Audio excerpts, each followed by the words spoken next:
안녕하세요. 아나무인의 시댁 식구들 때문에 결혼한 지 7개월 만에 남편과 헤어진 30대 여성입니다. 진짜 이런 이야기는 어디 막장 드라마에나 나오는 줄 알았지. 제 이야기가 될 줄은 꿈에도 상상을 못했네요. 어디서부터 이야기를 시작해야 하나 싶은데 두서가 없더라도 들어주시면 감사하겠습니다. 사실 이미 헤어졌고 어느 정도 정리가 되긴 했지만 제 얼굴에 침 뱉기 같아서 친구들한테 허심탄회하게 털어놓기는 쉽지 않더라고요. 저는 미대를 졸업해 현재 패션회사 디자인팀에서 근무하고 있습니다만 제 동기나 선후배들 중에는 순수미술의 길을 가는 이들도 많이 있어요. 그리고 그런 이들 중 한 선배가 강남에서 처음으로 개인전을 하게 되었는데 저한테도 시간 날 때 한번 보러 오라고 하더라고요. 그래서 기왕이면 오픈하는 날 꽃이라도 사들고 가서 축하해줘야겠다는 마음으로 참석하게 되었는데 그때 남편과 처음 마주쳤습니다. 듣자 하니 선배랑 고등학교를 같이 다녔다고 하대요. 아무튼 남편 쪽에서 먼저 연락처를 물어봤는데 평소라면 솔직히 거절했을 테지만 선배 친구라니 거절하기가 좀 껄끄러웠어요. 그래서 설마 별일 있겠냐는 생각으로 알려주고 말았는데 그게 시작이었네요. 전시회 이후로 한 달쯤 지났을까? 모르는 번호로 연락이 왔어요. 전화는 아니고 문자로 그때 인사했던 누군데 기억하냐 뭐 그런 내용이었죠. 그런데 사실 저는 그 무렵엔 남편의 존재를 거의 잊고 있었거든요. 그래서 그런 문자가 반갑기보다는 당황스러울 뿐이었습니다. 하지만 역시나 이번에도 선배 친구라니까 나름대로 매너 있게 상대를 해야겠더라고요. 그래서 잘 지내셨냐와 같은 간단한 안부로 대답을 대신했어요. 그런데 남편이 자기가 며칠 있다가 저희 회사 근처에 올 일이 있는데 그때 만나서 식사나 같이 하면 좋겠다대요. 이때는 솔직히 좀 생각을 했죠. 내가 이 사람이랑 밥까지 먹어야 하나 싶기도 하고 한편으론 이거 데이트 신청인가 싶기도 하고 그래서 고민 끝에 선배에게 연락해 실은 이런 일이 있는데 어떤 사람이냐고 물었어요. 그랬더니 선배 말이 사람이 성실하고 괜찮은 사람이라며 원래 그렇게 여자한테 쉽게 관심 보이고 그러는 타입이 아니니 한번 만나봐도 나쁘지 않을 거란 식으로 이야기를 해주더라고요. 그래서 그럼 선배만 믿고 한번 나가볼게요 하고는 남편과 정식으로 첫 만남을 가졌습니다. 연락처를 물어볼 때도 그리고 문자에서도 어째서인지 당당함이 느껴지던 남편이었지만 막상 만나니 긴장을 한 건지 말도 좀 더듬고 떠는 게 느껴졌어요. 그리고 저는 오히려 청산유수 같지 않은 그의 태도가 마음에 들대요. 아무튼 그날의 만남 이후로 저희는 누가 먼저랄 것 없이 연락을 주고받기 시작하며 서로를 알아갔고 계절이 바뀔 무렵에는 어느샌가 연인 사이가 되어 있었습니다. 그리고 그렇게 사귄 지 3년 만에 결혼 이야기까지 주고받게 되었죠. 사실 남편과 저는 식성도 비슷하고 취미도 비슷했지만 무엇보다 서로를 가깝게 느낄 수 있었던 건 두 사람 다 아버지가 안 계셨거든요. 일단 제 이야기부터 해보자면 저희 아버지는 제가 중학생, 친정오빠가 고등학생일 때 교통사고로 세상을 떠나셨어요. 그리고 그때 슬펐던 거야 뭐 말로 표현을 하자면 정말 끝도 없죠. 생각난 김에 하는 이야기지만 그날은 제 생일을 일주일 앞두고 있던 날이기도 했어요. 그래서 아침부터 제가 아버지한테 내 생일 때 이것도 하고 저것도 하자며 엄청 떼를 썼거든요. 그러자 아버지께서 그때까지 엄마 말 잘 듣고 오빠랑 사이좋게 지내면 생각해볼게 하셨는데 그게 저한테는 지금도 아버지가 남기신 유언처럼 가슴에 남아있네요. 아무튼 그런 대화를 마지막으로 아버지가 돌아가셨으니 제가 얼마나 큰 충격을 받았을지 상상이 되실까요? 지금도 그때 생각을 하니 또다시 심장이 터질 것 같네요. 물론 지금 제가 그런 이야기를 하자는 건 아니고요.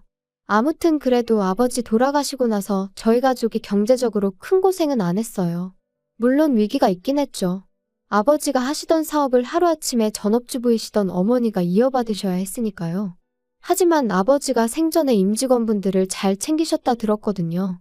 그리고 그 덕분에 저희 어머니께서 아무것도 모른 채로 대표 자리에 앉게 되자 다들 당신들 일인 마냥 두 팔 걷고 나서서 도와주셨다고요. 하지만 남편은 이미 헤어진 마당에 딱히 뭐라고 포장해주고 싶은 마음도 안 드네요. 일단 얼굴도 뵌 적 없는 분이지만 호칭이 마땅치 않으니 아버님이라고 하겠습니다. 남편이 말하길 아버님도 저희 아버지와 마찬가지로 남편이 어렸을 때 사업을 하시던 분이셨대요. 하지만 거듭된 사업 실패와 주식 투자로 결국 남편이 중학교를 졸업할 무렵엔 집안 사정이 매우 어려워졌고 이를 참지 못한 어머님이 먼저 이혼을 요구하셨나 봐요. 그리고 이후로 자연스레 남편이 가장의 역할을 도맡게 되었다는데 여기서부터 저는 솔직히 이해는 안 됐어요. 저희 집에도 오빠가 있었지만 어머니는 아버지가 돌아가셨을 때 오빠한테 공부 말고는 다른 부담을 주신 적이 없으셨으니까요. 남편은 자기 어머니가 이상한 게 아니라 저희 집은 돈이 있었고 자기 집은 돈이 없어서 그럴 수밖에 없었다고 했지만 여전히 이해는 안 됩니다. 게다가 더 이해할 수 없는 건 그렇게 어린 아들에게 가장의 역할을 맡겨놓고 정작 어머님은 왕년에 그 시절을 잊지 못해 친인척들에게 돈을 꿔 쇼핑을 하는가 하면 멋대로 동네 가게 외상을 지고 다니시기를 반복. 그리고 그렇게 어머님이 치고 다니신 사고에 뒤치다꺼리는 전부 다 남편 몫이었던 모양이에요. 하지만 이런 환경에도 불구하고 남편과 결혼을 결심했던 건 저와 결혼할 때는 이런 상황이 어느 정도 정리가 되어 있었거든요. 남편과 제가 교제를 시작하고 얼마 지나지 않았을 때 외조부모님이 돌아가셨다는 이야기를 들었는데 알고 보니까 어머님 앞으로 1억 좀 넘는 돈을 남겨주셨던 모양이더라고요. 그래서 그 1억으로 여기저기 빚지신 거 갚으시고 남편에게도 1,000만 원을 주셨다는 거예요. 학자금 대출 갚는데 보태라면서요. 그래서 제가 남편한테 이렇게까지 말은 안 했지만 어머님이 정신을 차리셨나 보다고 다행이다 싶었죠. 그런데 제가 너무 큰 기대를 했던 걸까요? 돌이켜 생각해보면 이미 결혼 전부터 어머님의 언사는 도를 지나쳤었고 정상이 아니었어요. 그때는 그저 아들 가진 어머님의 귀여운 유세라고 생각하고 아버님이 안 계시니 어머님이 좀 더 세게 나오시나 보다고 생각하고 그랬는데 진짜 시간을 돌릴 수만 있다면 제가 제 머리를 쥐어받고 싶은 심정입니다. 시작은 상견례 자리에서부터였어요. 사실 저희 친정에서는 남편 가정 형편이 워낙 어려운 것도 알고 있었고 그래도 다행히 저희는 능력이 되니까 결혼을 허락해 주신 거였거든요. 그런데 그런 와중에 어머님께서 적어도 뭐랄까 미안해하실 수는 있잖아요. 아무것도 못해줘서 미안하다, 고맙다 이런 인사치레 정도만 해주셨어도 얼마나 좋았겠냔 말이죠. 하지만 어머님께선 정말 고개 빳빳이 드시고는 나는 나 먹고 사는 것도 힘들어서 해줄 수 있는 게 없다. 시동생도 하고 싶은 게 많다는데 하나 뒷바라지도 못해주고 있으니 어쩌겠냐 하시며 솔직히 어쩜 저렇게 당당하실 수가 있나? 제가 다 민망하더라니까요. 게다가 결혼식장을 정하면서도 어머님의 불만은 끝이 없었습니다. 일단 저희 어머니가 사업을 하시다 보니 결혼식 규모는 제 의사와는 상관없이 어느 정도 크게 올려야만 했어요. 그리고 위치 또한 저도 남편도 서울에서 직장 생활을 하고 있었으니 서울에서 하는 게 맞다고 생각했고요. 그런데 어머님께서는 어머님 형제들이 다 충주에 사시니 결혼식을 충주에서 해야 한다는 억지를 쓰시질 않나, 그렇게 못할 것 같으면 버스를 대절해 달라질 않나. 들어오는 축의금 또한 당신이 뿌려서 수거하는 돈인 만큼 하나도 손 떼면 안 된다고 하시질 않나. 결혼식 당일날 보니 어머님 보고 온 하객은 30명도 안 되는 눈치였는데 말이에요. 그리고 결국 이때 저희 어머니께서 도저히 이 결혼은 못 시키겠다 하셨습니다. 그리고 저도 저희 어머니 뜻대로 하려고 했어요. 제가 이렇게까지 욕을 먹어가며 홀대를 받아가며 어머님 비위를 맞춰드려야 하는 건지 한마디로 현타가 왔었거든요. 그런데 남편이 저한테는 따로 말하지 않고 저희 어머니 회사로 찾아가 어머니 앞에서 무릎을 꿇었던 모양이에요. 자기 어머니가 돈에 한이 맺히신 분이라 그렇다며 장모님이 한 번만 이해해 주시면 안 되겠냐 하면서 그리고는 자기 어머니 때문에 제가 마음고생하는 일은 없도록 자기가 정말 중간에서 똑바로 처신하겠다고요. 게다가 남편은 저희 오빠도 따로 만나서 정말 죄송하다고 자기가 잘하겠다고 연신 허리를 숙여댔다니. 그래서 결국 저희 가족들이 그래도 남편 하나는 제정신이구나 생각하고 마음을 겨우 돌렸던 거죠. 저도 그런 남편의 정성에 한 번 더 믿어보기로 했던 거고요. 이후로 결국 저희는 서울에서 식을 올렸습니다. 버스는 대절해드렸지만 축의금은 식대정산하고 남은 것만 돌려드렸어요. 그랬더니 어머님이 당신 돈을 저희가 멋대로 썼다며 내용 증명을 보내시겠다는 억지를 쓰셨는데 이때는 저도 너무 짜증이 나서 그러세요 했더니 사가지가 있네 없네. 그리고는 저더러 찾아오지도 마라. 연락도 하지 마라 꼴도 배기 싫다 하셔서 내하고 말았죠. 한편 친정 어머니께서는 제 앞으로 덜컥 7억짜리 집 한 채를 증여해 주셨습니다. 보아하니 남자 쪽에선 정말 아무것도 안 해오게 생겼고 원래는 입버릇처럼 네 능력으로 시집가라 하셨지만 솔직히 저도 사회생활한 지 10년도 안 됐던 데다가 모아놓은 돈이라곤 9천만 원이 전부였거든요. 그러니 어머니가 보시기에도 답이 없다 싶으셨는지 집을 해주신 거예요.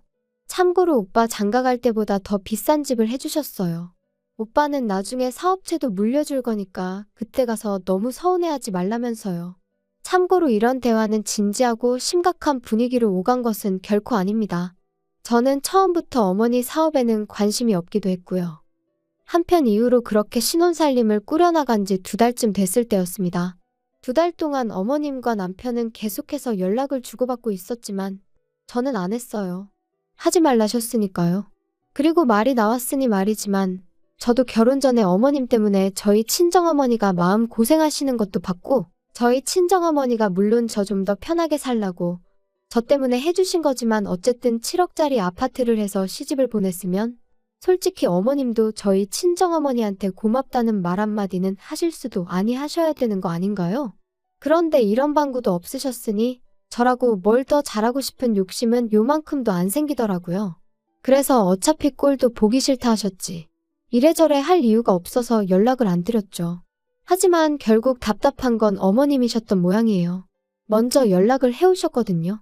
집들이는 언제 할 거냐면서요.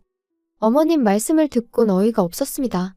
그래도 아들이 어떻게 해놓고 사는지 궁금은 하신가 보지 싶으면서도 한편으론 근사한 저희 집을 보여드리면 얼마나 좋은 사돈을 두신 건지 아시지 않을까 하는 유치한 생각도 들대요. 그래서 알겠다고 일주일 뒤에 오시라고 했어요. 참고로 아파트 들어올 때 리모델링까지 친정어머니께서 싹 해주셨거든요. 덕분에 현관부터 거의 호텔 같은 느낌이 나죠. 주말이 와도 밖에 나가고 싶은 생각이 안 들 정도로 너무 멋지다니까요. 아무튼 금세 시간은 흘러 약속한 집들이 날이었어요.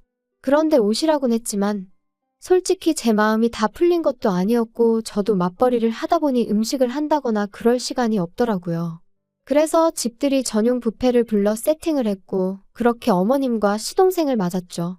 그랬더니 역시나 음식을 직접 안 했다는 것부터 흠을 잡으시대요. 하지만 저희 어머님도 집에서 음식 안 해드세요.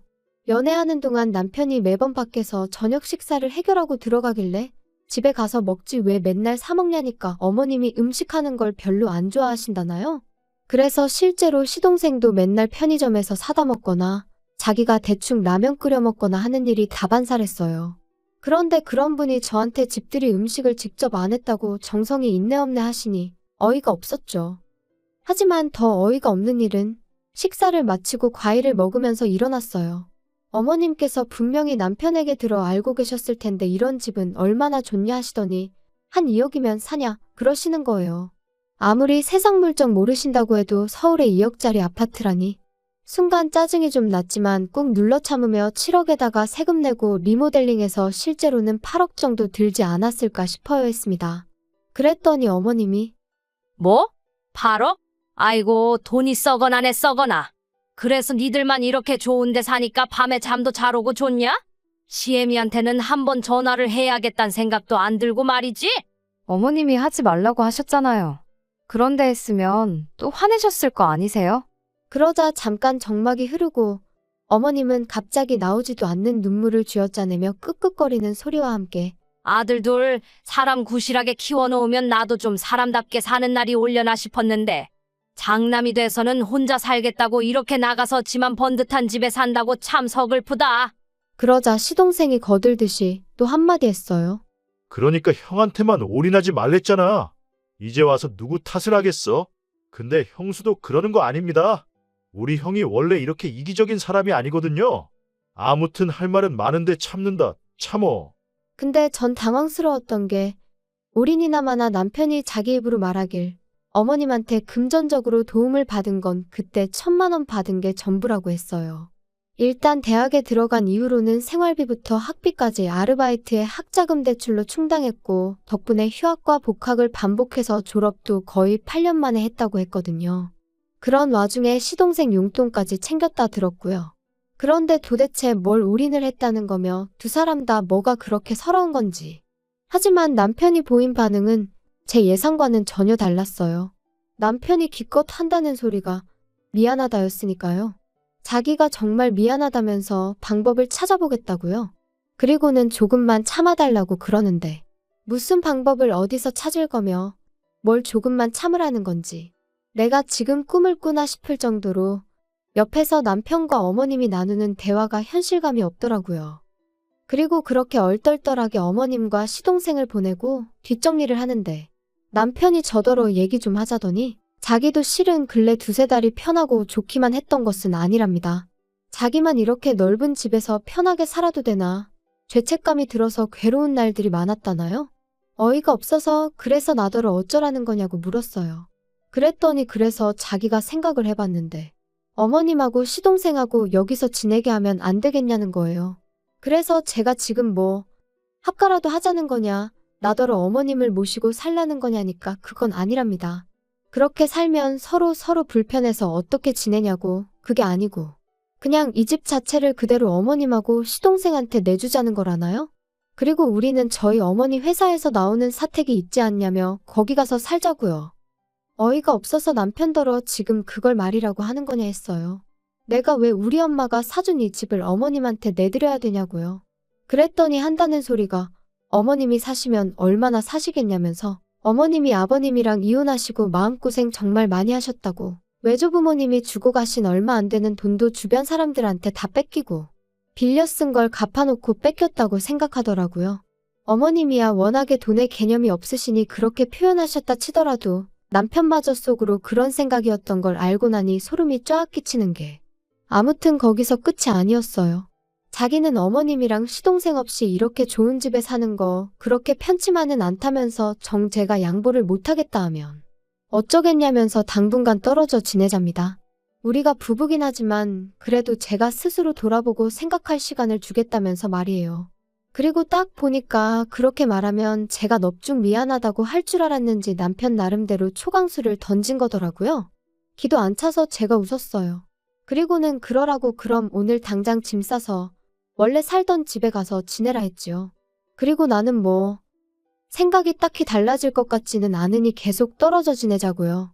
그랬더니 남편도 그제서야 아차 싶었는지 내가 무슨 뜻으로 하는 말인지 지금 몰라서 이러는 거야? 진짜 왜 그래? 이렇게 기싸움 하자는 게 아니잖아. 아니면 우리 어머니랑 동생 지낼 수 있게 이렇게 비싼 집 바라지도 않아. 서울 변두리도 괜찮으니까 아파트 하나만 구해드리자. 응?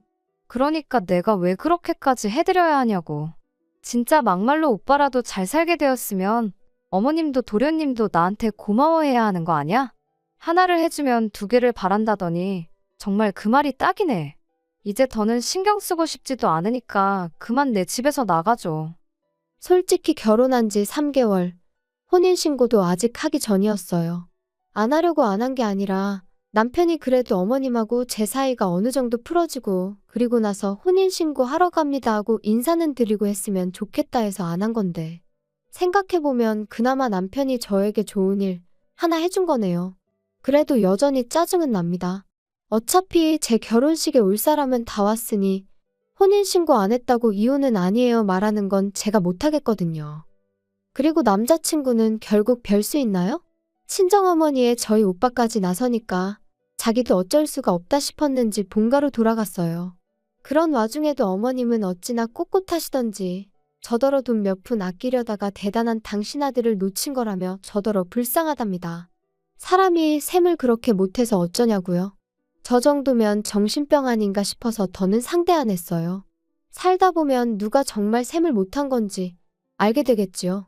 아닌 게 아니라 남편은 벌써 알아차렸는지 2, 3일에 한 번씩 자기가 반성 많이 하고 있다고 마음 풀리면 연락 달라는 헛소리를 해대고 있거든요. 생각하면 할수록 제가 그때 결단을 내리지 않았다면 지금쯤 밑 빠진 독에 물 퍼부으며 살고 있었겠다 싶어요.